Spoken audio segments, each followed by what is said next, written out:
আমরা পুরান ঢাকার বাসিন্দা সামাজিক সংগঠনের পক্ষ থেকে পুরান ঢাকার সকল বাসিন্দাদেরকে ধন্যবাদ জানাই। আপনারা বিগত 12 তারিখে আলহাজ হামিদুর রহমান হামিদ ভাইকে ধানের শীষে ভোট দিয়ে নির্বাচিত করেছেন। উনি অত্যন্ত ভালো মানুষ। উনি নির্বাচনের 3 দিনের মধ্যে উনি তিতাস গ্যাস অফিসে গিয়ে পুরান ঢাকার সমস্যা সমাধান করার জন্য উদ্যোগ নিয়েছেন।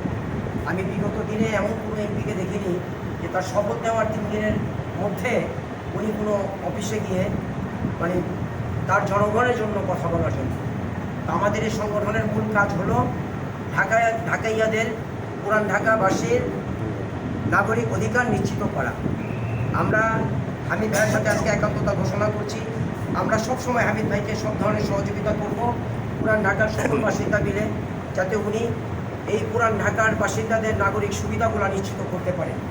গ্যাসের সুবিধা, আপনার ঢাকা সিটি কর্পোরেশনের সুবিধা, রেলের সুবিধা, ওয়াসার সুবিধা, সকল সুবিধা উনি ইনশাআল্লাহ তাআলা আমাদের জন্য উনি মেহনত করে আমাদের সকল নাগরিক সুবিধা উনি নিশ্চিত করবেন ইনশাআল্লাহ। আমি এই আশা ব্যক্ত করে আমার বক্তব্য শেষ করছি।